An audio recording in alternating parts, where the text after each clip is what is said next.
Mari kita berdoa. Ya Tuhan, biarlah perkataan terima kasih itu tidak muncul dari mulut kami. Tapi ketika Engkau melihat ke dalam hati kami yang paling dalam, Engkau dapat menemukan sebuah perasaan terima kasih yang begitu mendalam. Karena kami tahu ya Tuhan, kami bukanlah orang-orang yang layak, kami bukanlah orang-orang yang pantas untuk menerima kasih-Mu. Tapi karena anugerah-Mu yang begitu besar, kami boleh menerima dan merasakan kasih yang lebih besar daripada segala dosa, segala kesalahan, segala kelemahan kami. Dan di dalam kasih itulah, biarlah kami boleh senantiasa tinggal dan menjalani kehidupan kami. Pada pagi hari ini, kami juga memohon biarlah Tuhan yang memimpin waktu perenungan firman pada pagi hari ini. Agar melalui firman yang kami baca dan renungkan, Tuhan boleh menyatakan apa yang menjadi kehendak Tuhan dalam hidup kami. Sehingga hidup yang kami jalani bukanlah hidup yang berdasarkan pada kehendak kami, tapi pada kebenaran firman yang berkuasa dan menguasai hidup kami. Berbicaralah kepada setiap kami ya Tuhan, anak-anak-Mu, dan pakailah hamba-Mu dalam segala keterbatasannya, supaya boleh menyampaikannya dengan bahasa yang mudah dimengerti. Di dalam dan melalui putra-Mu, Tuhan kami Yesus Kristus, kami berdoa dan mengucap syukur. Setiap kita yang siap menerima firman katakan, amin. Silakan duduk lifters.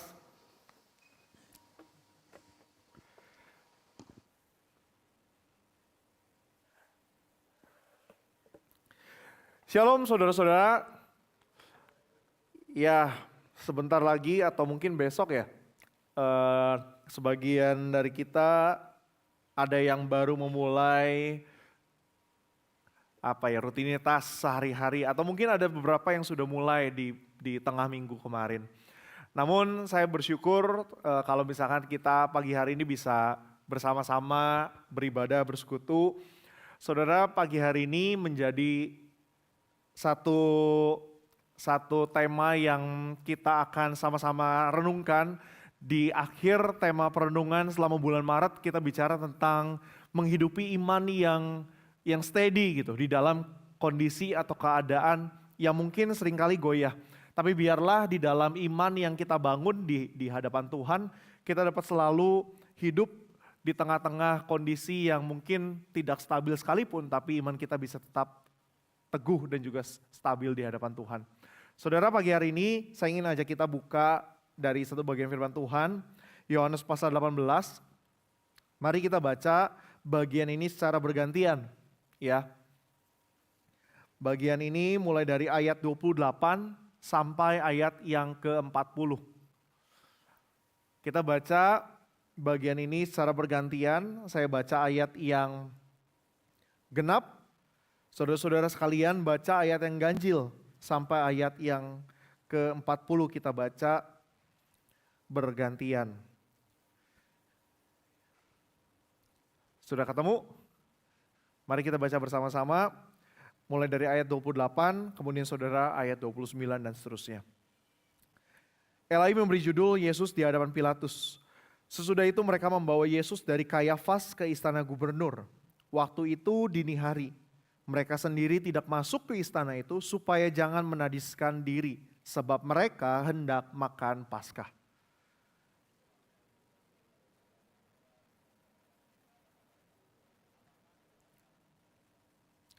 Jawab mereka kepadanya, jikalau ia bukan seorang penjahat, kami tidak menyerahkannya kepadamu.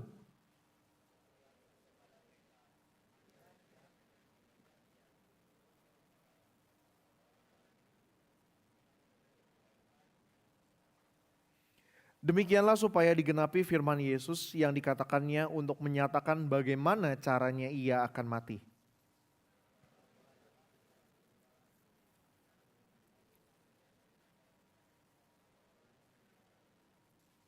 Jawab Yesus, apakah engkau mengatakan hal itu dari hatimu sendiri atau orang lain yang mengatakannya kepadamu tentang aku?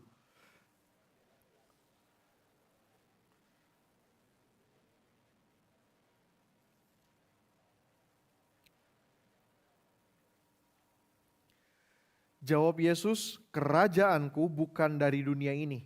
Jika kerajaanku dari dunia ini, pasti hamba-hambaku telah melawan, supaya aku jangan diserahkan kepada orang Yahudi. Akan tetapi kerajaanku bukan dari sini.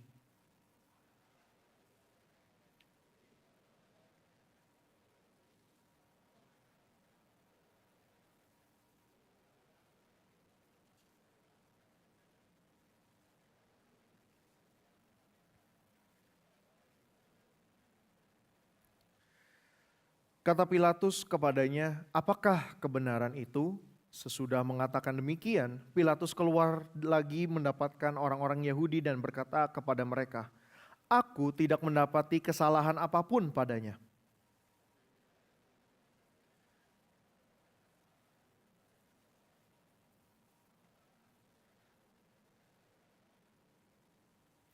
Mereka berteriak lagi, jangan orang ini, melainkan Barabas. Barabas adalah seorang penyamun. Saudara-saudara, berbahagialah setiap kita yang tidak hanya membaca dan merenungkan, tapi juga yang boleh memelihara firman-Nya. Saudara, tema kita pagi hari ini adalah The Lamb Who Was Slain. Saya ingin mengajak kita atau membicarakan topik ini dimulai dari seorang yang bernama Anatoly Dyatlov. Mungkin saudara pernah dengar sebuah musibah besar yang terjadi pada tahun sekitar 1986,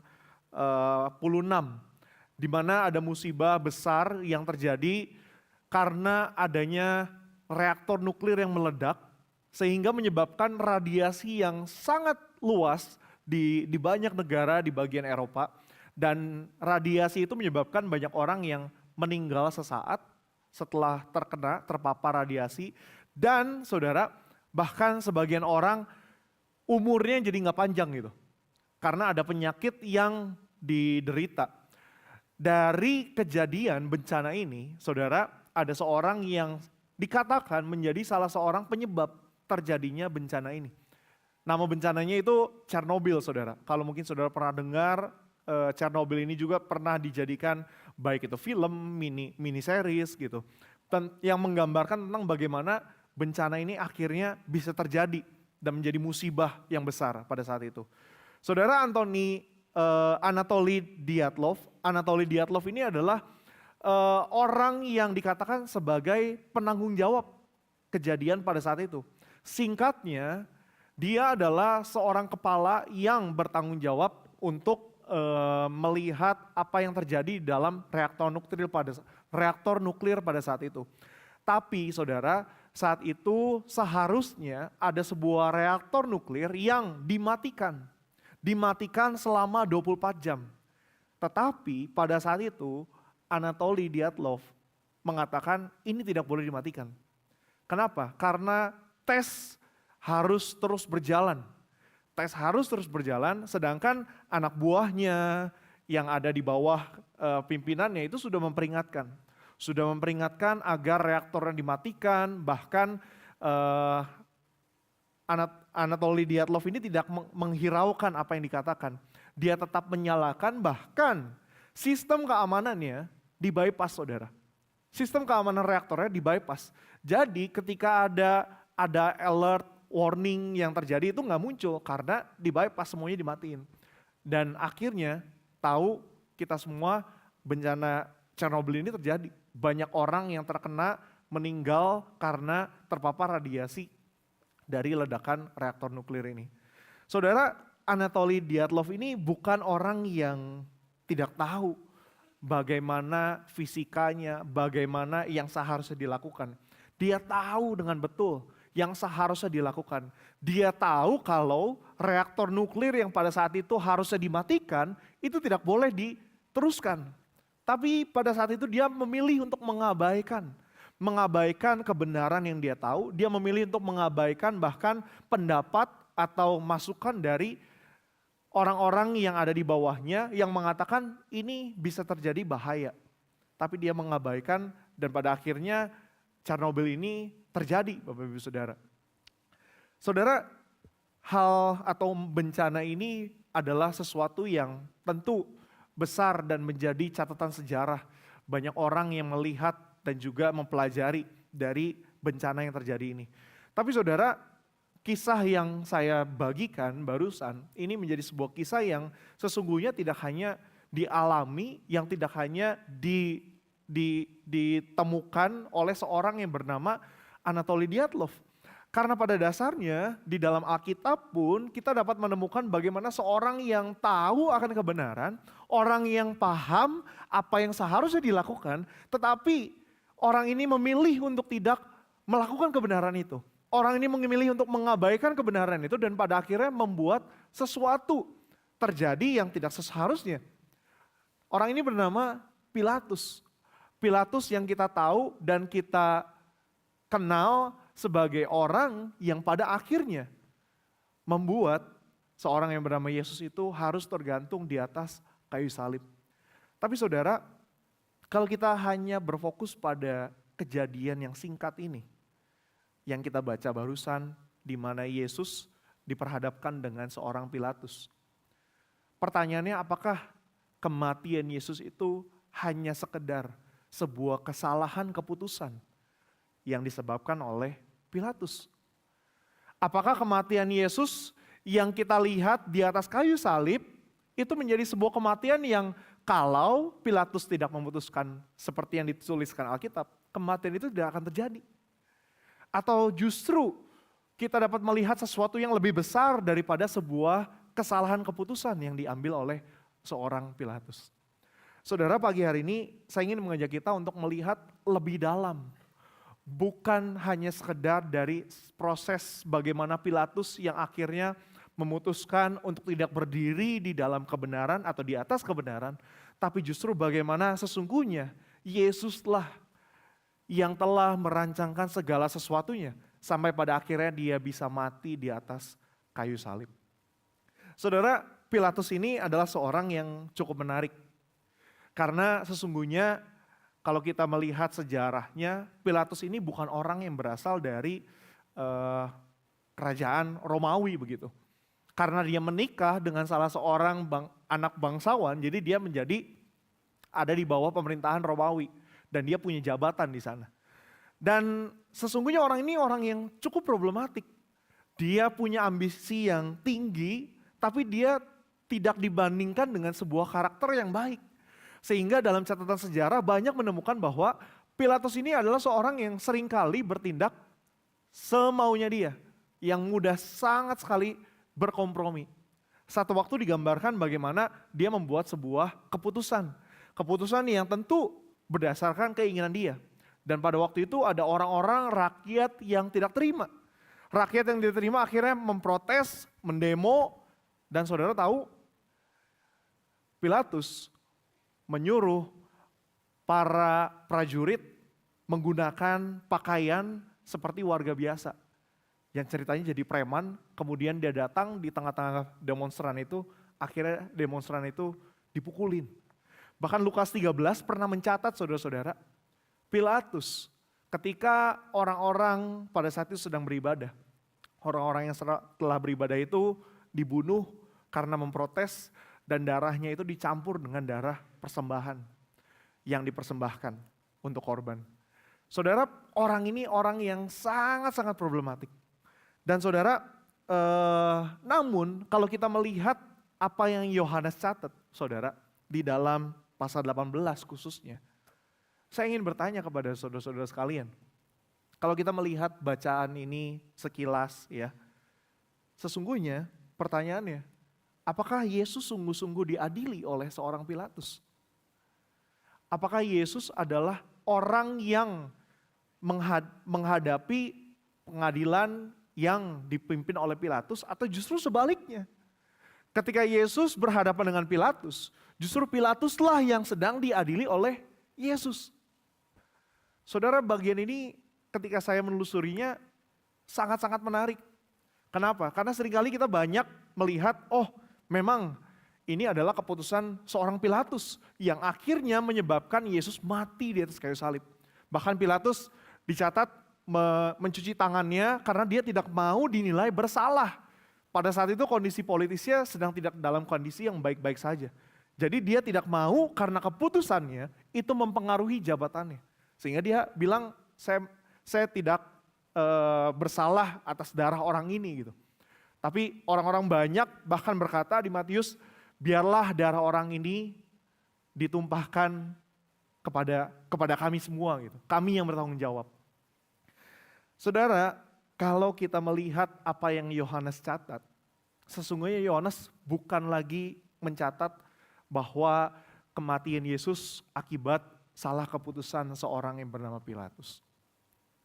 Apa yang terjadi dalam firman-Nya yang kita baca sama-sama, itu semuanya ada di dalam kontrol penuh atau kendali penuh dari Yesus yang telah merancangkannya sejak sebelumnya.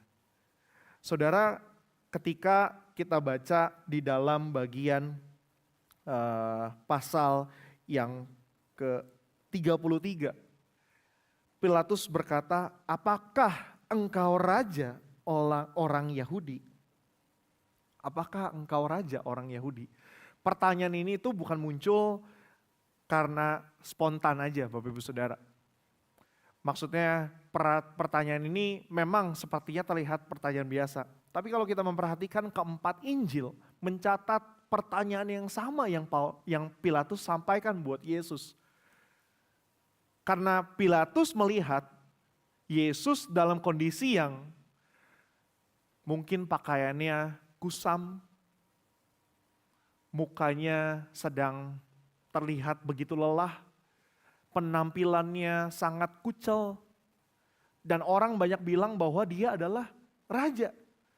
Dan sesuatu yang normal ketika Pak Pilatus berkata, engkau inikah raja? Apakah engkau ini adalah seorang raja? Ini adalah sebuah pertanyaan normal.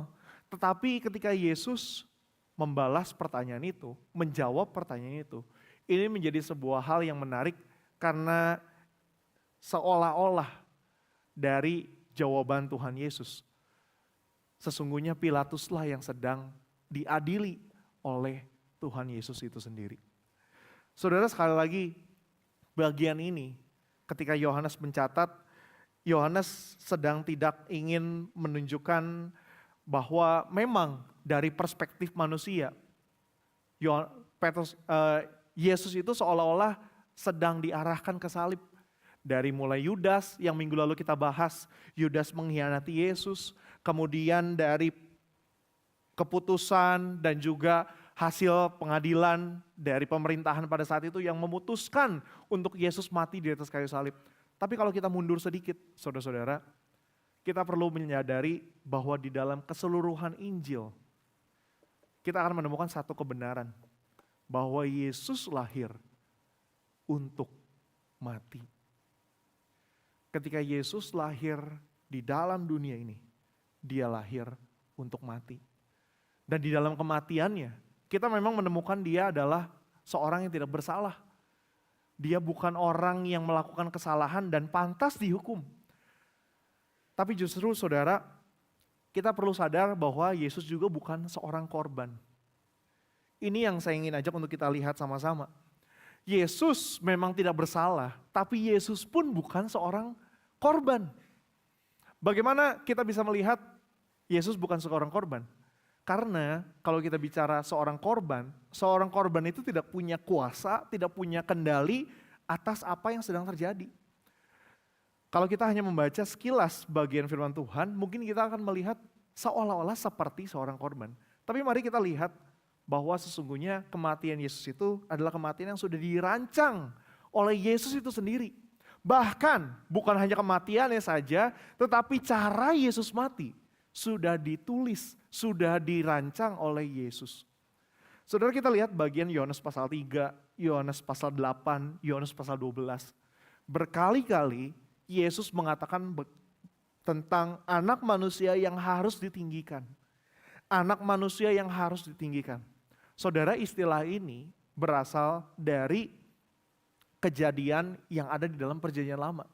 Ketika Musa memimpin bangsa Israel, kemudian bangsa Israel pada saat itu digigit ular tembaga, lalu Musa itu bilang barang siapa yang melihat ular tembaga ini nanti dia tidak akan binasa begitu. Dan saudara, penggambaran yang dilakukan Musa itu Yesus gunakan karena ini memang adalah cara bagaimana Yesus akan mati pada akhir hidupnya. Di mana dia akan digantung di atas kayu salib. Dan setiap orang yang memandang kepada salib itu, orang itu tidak akan binasa. Saudara-saudara, bukankah ini menunjukkan bahwa Yesus adalah pribadi yang sepenuhnya dengan kendali dan juga mengontrol segala sesuatunya. Dia bukan hanya pribadi yang tahu bahwa dia akan mati, tapi dia juga adalah pribadi yang mengatur bagaimana dia akan mati. Bukan sebuah kebetulan ketika Yesus pada saat itu diadili oleh pemerintahan Romawi. Bukan sebuah kebetulan ketika pada saat itu akhirnya adalah seorang Pilatus yang akhirnya memutuskan bahwa Yesus akan mati di kayu salib. Saudara-saudara, tentu ini menjadi sesuatu yang perlu kita mengerti bersama.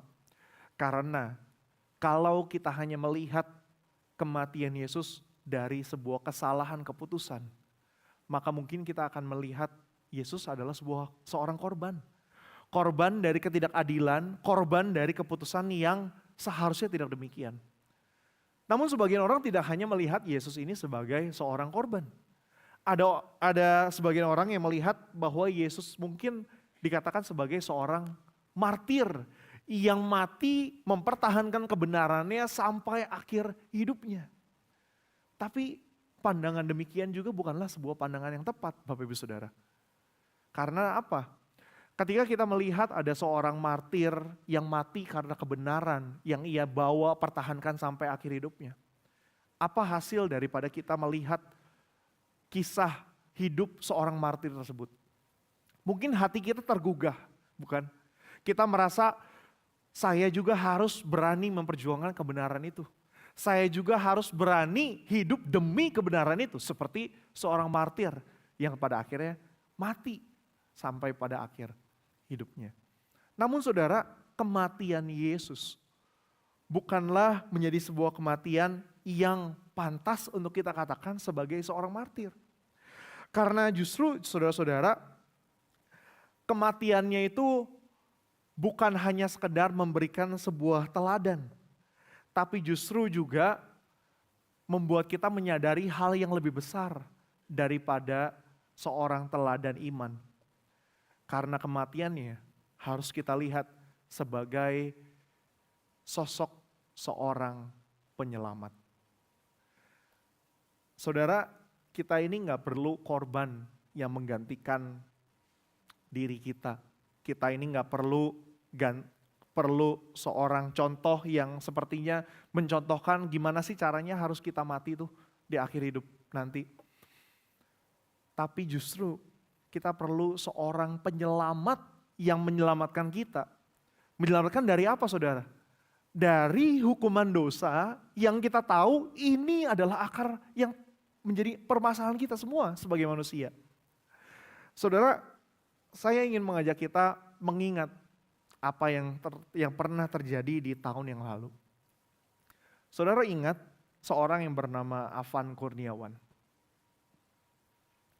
Pada bulan September, kalau tidak salah ya, atau Agustus akhir, ada seorang driver ojek online yang pada saat itu sedang melakukan tugasnya untuk mengantar makanan dan juga tugas sebagai ojek online. Tapi siapa yang sangka, di tengah keributan, masa dia harus kehilangan nyawanya karena dia dilindas oleh mobil tentara.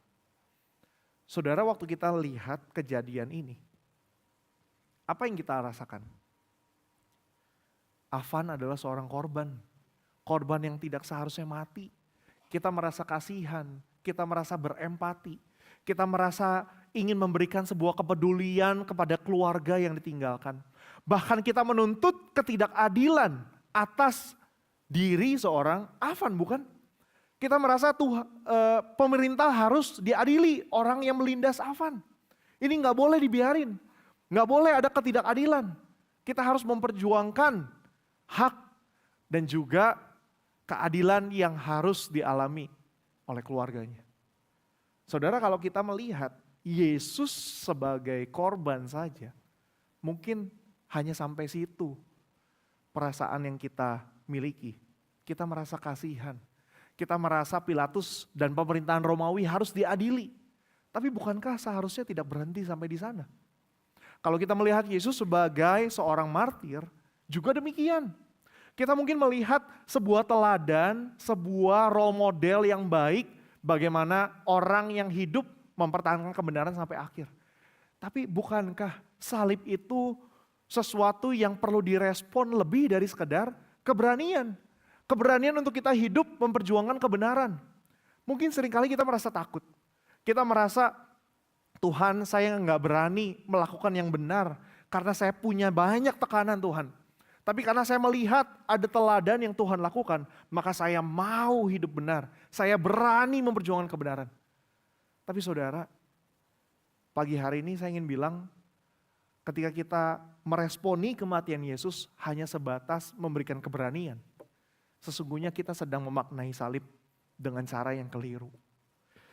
Karena seharusnya ketika kita memaknai apa yang Yesus lakukan di atas salib, bukanlah kita maknai dengan sebuah perasaan kasihan. Bukanlah kita maknai dengan sebuah perasaan untuk kita menjadi berani hidup dalam kebenaran. Tapi justru Tuhan meminta kita untuk menaruh iman kita di dalam pengorbanannya. Saudara, ini adalah respon yang Tuhan mau dari hidup kita. Seringkali kalau kita melihat hidup kita bukan orang yang saya percaya tidak tahu kebenaran itu. Namun kalau misalnya saya pagi hari ini bertanya, saudara, kira-kira bagaimana saudara melihat pribadi Yesus hari ini? Apakah kita melihat pribadi Yesus itu hanya seperti seorang raja yang digambarkan Pilatus? Raja yang kusam, raja yang sepertinya tidak berdaya, raja yang akhirnya diadili dan mati. Atau justru kita melihat Yesus adalah raja yang memerintah di dalam kehidupan kita. Kalau kita mundur sejenak di dalam Yohanes pasal 6, kita akan menemukan kisah Yesus memberi makan 5.000 orang. Saya yakin setiap kita tahu kisah ini, bukan? Yesus bertemu dengan kerumunan orang banyak dan dia memiliki 5 roti 2 ikan. Dari apa yang ada, Yesus cukup dan mampu memberikan makan kepada 5.000 orang. Saudara tahu kisah setelah kejadian itu? Banyak orang mengikuti Tuhan Yesus. Banyak orang mencari Tuhan Yesus. Namun ketika Tuhan Yesus melihat orang banyak yang mencari dia, Tuhan Yesus tahu mereka bukan datang kepada Tuhan Yesus karena dia mau mengenal, mau belajar, mau ikut Tuhan Yesus sungguh-sungguh. Tapi justru karena mereka mencari yang namanya roti. Saudara, inilah yang dialami oleh manusia, bukan? Di dalam dunia yang kita hidupi hari ini, kita berpikir saat ini saya perlu juru selamat, Tuhan. Saya perlu juru selamat di dalam usaha saya. Saya perlu juru selamat yang bisa menyelamatkan karir saya, Tuhan. Juru selamat yang bisa menyelamatkan pernikahan saya, ekonomi saya. Tapi saudara, sadarkah pertama-tama juru selamat yang kita perlukan adalah juru selamat yang membawa kehidupan kepada kita terlebih dahulu. Dan juru selamat yang membawa kehidupan itu hanya kita dapatkan ketika kita menerima Kristus sebagai Tuhan dalam hidup kita.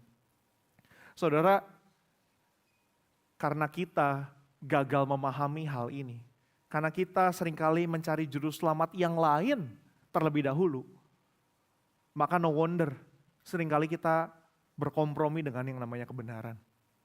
Ketika kita di dalam pekerjaan kita, di dalam relasi yang kita bangun, seringkali kita memilih untuk membiarkan kebenaran itu bersembunyi di belakang dan tidak kita ungkapkan.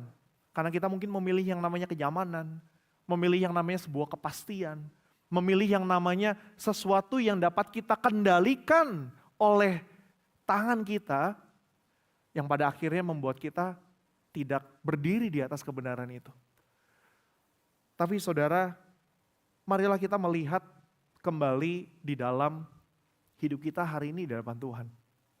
Ketika kita menyaksikan bagaimana domba yang akhirnya tersembelih, domba yang dilahirkan tapi ujungnya hanya untuk mengalami kematian. Kita dapat menemukan bagaimana seharusnya iman percaya kita itu kita taruh di dalam pribadi Kristus. Kristuslah yang akan memberikan kita kemampuan, kekuatan, bahkan keberanian untuk kita bisa tinggal di dalam kebenaran itu. Saya yakin setiap kita bukan yang tidak tahu kebenaran itu seperti apa. Bahkan kita sudah menyaksikan kebenaran itu yang mati di atas kayu salib. Tapi bukankah seringkali kita mengabaikan kebenaran itu? Mengabaikan kebenaran yang rindu memimpin kehidupan setiap kita. Saudara, saya ingin menutup perenungan firman kita pagi hari ini dengan sebuah kalimat yang dikatakan oleh seorang bernama Donald Grey Barnhouse. Dia pernah mengatakan sesuatu yang berkaitan dengan kekristenan. Dan dia menggambarkan bahwa kekristenan itu sesungguhnya dapat disimpulkan dengan 3 kalimat yang sederhana. Saya itu layak mendapatkan yang namanya neraka. Tetapi Yesus mengambil neraka itu dari saya. Yang pada akhirnya gak ada lagi yang tersisa. Yang tersisa hanyalah surga yang daripadanya. Saudara, kalau kita melihat hidup kita di hadapan Tuhan hari ini, apakah kita dapat berkata bahwa Tuhan, saya sungguh-sungguh memerlukan Tuhan. Tuhan, saya sungguh-sungguh mau dipimpin oleh kebenaran-Mu. Atau seringkali sehari-hari kita hanya berkata, Tuhan, ya saya hanya perlu yang artinya kalau saya lagi tidak perlu, mungkin saya bisa kesampingkan terlebih dahulu. Mungkin saya bisa pakai yang lain dulu, urus yang lain dulu, cari dari yang lain dulu. Dan seringkali tanpa kita sadari, kita menjadi orang Kristen yang menjadikan Tuhan itu seperti sebuah vending machine. Saudara tahu vending machine? Belakangan ini semakin banyak di Indonesia. Mau yang jual apapun, baik dari minuman, makanan, snack, atau bahkan aksesoris apa, semua dibikin vending machine. Saudara tahu cara kerja vending machine bukan? Saudara tinggal perlu uang, baik itu lembaran atau koin, terus saudara masukkan. Dan saudara bisa pilih yang mana yang saudara mau. Gitu saudara pilih, apa yang saudara inginkan keluar. Saudara bayangkan, kalau vending machine itu saudara masukin uangnya, gak keluarin apa-apa. Mungkin saudara akan mengeluh bukan? Saudara mungkin akan tendang mesin itunya, vending machine-nya. Kok nggak jalan sih ini? Saudara goyang-goyangin. Berharap apa yang saudara inginkan itu akhirnya bisa keluar. Saudara, kadang kita seperti itu loh sama Tuhan. Kita memilih kapan kita mau taat. Kita memaksa Tuhan memberikan apa yang kita mau. Tanpa kita berani hidup dan tinggal di dalam kebenaran. Saudara, mari kita kembali datang di hadapan Tuhan. Di 1 minggu sebelum kita memperingati baik itu kematian dan kebangkitannya, mari kita menyadari satu hal yang sungguh-sungguh Tuhan ingin katakan kepada kita. Bahwa setiap kita perlu seorang juru selamat.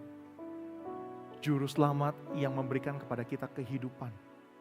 Dan juru selamat itu telah mati di atas kayu salib bagi kita semua. Maukah saudara meresponi kematiannya dengan sebuah iman yang kita taruh kepadanya. Mari kita tundukkan kepala kita.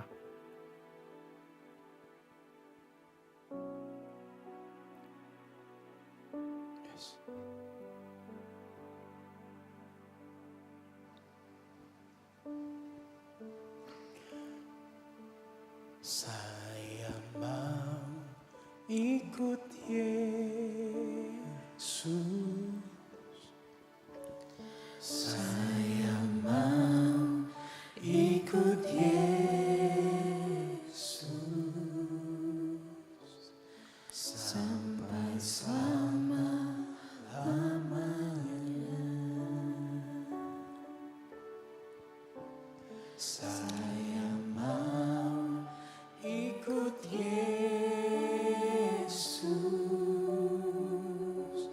Saya mau ikut Yesus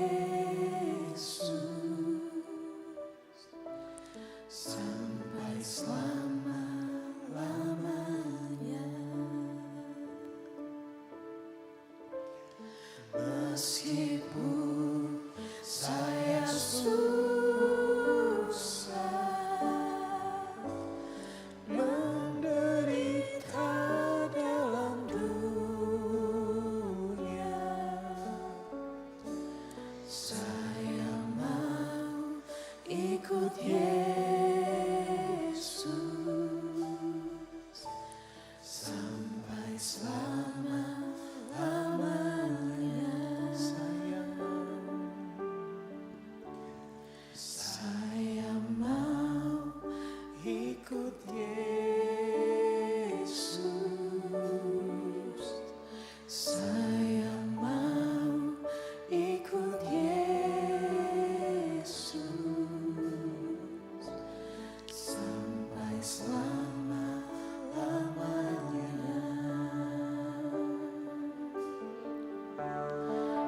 Meskipun saya susah menderita dalam dunia, saya mau ikut Yesus sampai selama-lamanya.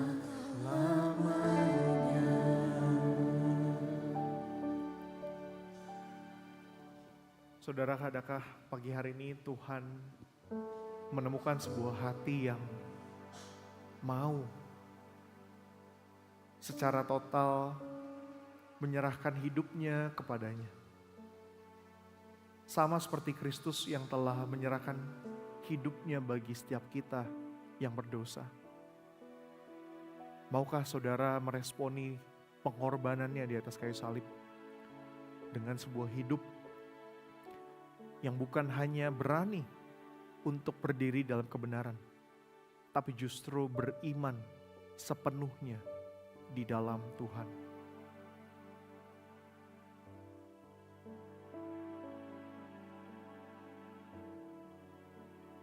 Ya Tuhan, bukan sekali dua kali kami berkata, saya mau ikut Yesus. Namun seringkali kami menemukan hidup yang kami jalani jauh dari yang namanya pengikut Yesus. Sering kami berkompromi, sering kami merasa bahwa hidup di dalam jalan kebenaran itu adalah hidup yang sulit. Namun pagi hari ini kami rindu ya Tuhan, Roh-Mu yang kudus menolong, memampukan, dan menguatkan tekad yang kami miliki, supaya melalui hidup yang kami jalani, kami boleh menyatakan Kristus yang telah mati buat kami. Kami dapat menyuarakan kebenaran yang kami percaya sampai akhir. Dan melalui kebenaran itu, hidup kami pun boleh menjadi hidup yang diubahkan hari demi hari. Kami bersyukur untuk kebenaran yang Tuhan boleh nyatakan kepada setiap kami. Biarlah Allah Roh Kudus yang terus memimpin menuntun, supaya firman yang kami renungkan dapat menjadi firman yang menuntun seluruh langkah kehidupan kami. Terima kasih ya Tuhan, kami berdoa, mengucap syukur di dalam nama Tuhan kami Yesus Kristus.